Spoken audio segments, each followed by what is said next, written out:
अस्सलाम वालेकुम डॉक्टर साहब। हम आपके पास आए थे कि हमें वेस्ट डिकम्पोज़र के मुतल्लिक़ मालूमात हासिल करने के लिए कि इंडिया के अंदर इस पे बहुत काम हो रहा है। वेस्ट डिकम्पोज़र पे में उन्होंने बहुत ज़्यादा उनका खर्चा कम हो गया वहाँ के फार्मर का, और पाकिस्तान में जो एग्रीकल्चर जो फार्मर है, उसका खर्चा बहुत ज़्यादा है इनपुट में। तो हम जो अगर यहाँ वेस्ट डिकम्पोज़र अगर अपने मुल्क में हमारे फार्मर तैयार करना चाहें, तो उन्हें बेहतर वेस्ट डिकम्पोज़र कहाँ से मिलेगा और उसको मल्टीप्लाई करने का क्या तरीका होगा? हाँ जी, कयूम साहब, बड़ा ज़बरदस्त सवाल है जी कि इंडियन फार्मर का खर्चा पाकिस्तानी फार्मर से, जिसको हम इनपुट कॉस्ट कहते हैं, वो किसी भी क्रॉप की कम है कंपेयर टू पाकिस्तान के। इसका मतलब वो रिसोर्सेज को एफिशिएंटली यूटिलाइज कर रहे हैं, फर्टिलाइजर को एफिशिएंट यूटिलाइज कर रहे हैं, वाटर को एफिशिएंट यूटिलाइज कर रहे हैं, सॉइल को एफिशिएंट यूटिलाइज कर रहे हैं as compare to Pakistani farmer. इसीलिए उनका लिविंग स्टैंडर्ड बेहतर है। अच्छा, इसमें कोई शक नहीं है जी कि इंडिया वालों ने, स्पेशली उनका जो गाजियाबाद ऑर्गेनिक रिसर्च सेंटर है, उसने बड़ी काविश की है कि उन्होंने जो वेस्ट डिकम्पोजर के नाम से माइक्रोब, बेनिफिशियल माइक्रोब का कंसोर्शियम कल्चर दे रहे हैं फार्मर को, उसके बड़े कमाल के इफेक्ट हैं सॉइल की हेल्थ पे। क्योंकि इस वक्त सॉइल डिटीरियोरेट है। हर वो फार्मर जो सॉइल की हेल्थ पे काम कर रहा है ना, वो अपने रिसोर्सेज को एफिशिएंटली यूटिलाइज कर रहा है और अपने खर्चे को कम कर रहा है।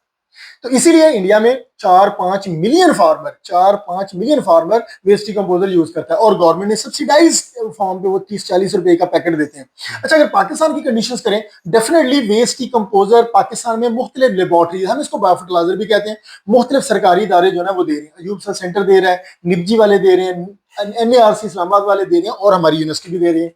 हमारी लैब में बहुत अच्छी किस्म की हमने आइसोलेट जो फास्फोरस को सॉल्वलाइज कर रही है, जो पोटाश को अवेलेबल कर रही है, माइक्रोन्यूट्रिएंट को सॉल्वलाइज कर रही है। यानी हम बायोफर्टिलाइजर का कंसोर्शियम जो डिफरेंट स्ट्रेन्स पे मुश्तमिल होता है और जिनके डिफरेंट फंक्शंस हैं, जो मैंने अभी आपको बताया कि हार्मोन प्रोड्यूस करना, न्यूट्रिएंट को सॉल्वलाइज करना, न्यूट्रिएंट की अवेलेबिलिटी को एनहांस करना, माइक्रोन्यूट्रिएंट को एनहांस करना, तो ये सारे काम करके ये कंसोर्शियम हमारी लैब भी दे रही है। हम ये फार्मर को फ्रेश इनाकुलम देते हैं।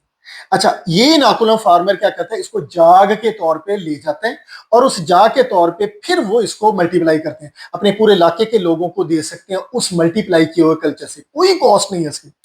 300 रुपए का लीटर है, एक बंदा ले जाए, वो पूरे इलाके को दे सकता है। मल्टीप्लाई इसको करना थोड़ा सा वो देखना है कि आप 200 लीटर का ड्रम ले लें, 200 लीटर का, उस 200 लीटर ड्रम में हम कार्बन सोर्स, माइक्रोब को ग्रो करवाने के लिए कार्बन सोर्स बड़ा ही जरूरी है। कार्बन मीन गुड़।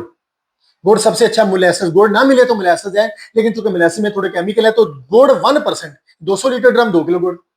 इसमें ना प्रोटीन का सोर्स अगर थोड़ा सा ऐड कर लें, कमाल हो जाए। प्रोटीन में हमारे पास बीन्स का पाउडर है, लोबिया का पाउडर है, चिकपी का पाउडर है, बेसन वगैरह। तो ये अगर आधा किलो ऐड कर लें, तो माइक्रोब जब ग्रो करेगा, इसको कुछ प्रोटीन भी चाहिए, और कुछ इस प्रोटीन की हाइड्रोलिसिस करके उसको अमाइनो एसिड में कन्वर्ट करेगा, तो वो अमाइनो एसिड्स डेफिनेटली क्रॉप को बेनिफिट देंगी। तो थोड़ा सा उस ड्रम में आधा किलो बेसन, आधा किलो कोई स्टार्च का सोर्स, राइस पॉलिश बड़ी इंपॉर्टेंट है, या टोटा चावल का मिलता है, तो राइस का कुछ लेके आधा किलो वो ऐड कर लें। क्योंकि जब स्टार्च माइक्रोब हाइड्रोलिसिस करता है, कुछ वो यूज करता है, कुछ को ग्लूकोज में कन्वर्ट कर देता है। ग्लूकोज एक अच्छा सोर्स है माइक्रोबियल एक्टिविटी को एनहांस करने के लिए और पौधे की ग्रोथ के लिए। चौथी चीज उसमें जो हम ऐड करते हैं, वो फैट का सोर्स है। वो फैट मतलब सरसों की खली। तो कुछ लोग देसी तरीकों में लस्सी का ग्लास भी एक दो यूज कर लेते हैं, सरसों के तेल का एक ढक्कन, क्योंकि वो कंसंट्रेटेड है। लेकिन सबसे बेस्ट यह है कि आप सरसों की खली 70 रुपए किलो मिलती है, वो 1 किलो उस ड्रम में ऐड कर लें। तो 200 लीटर के ड्रम में, मैं फिर रिपीट कर रहा हूँ, 2 किलो गुड़, आधा किलो बेसन, आधा किलो चावल का टोटा, और 1 किलो सरसों की खली।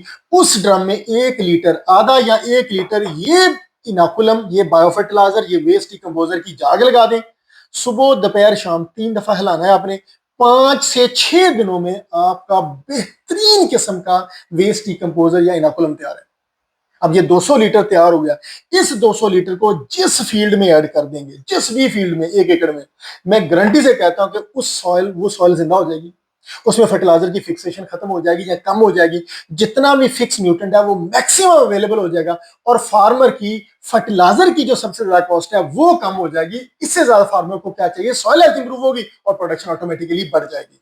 तो ये अगर फार्मर को एक काम, फार्मर अपनी फर्टिलाइजर प्लान में बायोलॉजिकली या वेस्ट डिकम्पोजर की एडिशन कर ले, तो मैं कहता हूं कि वो भी इंडियन फार्मर की तरह रिसोर्सेज का एफिशिएंट यूज कर सकता है और अपने एक्सपेंस को कम कर सकता है। Thank you.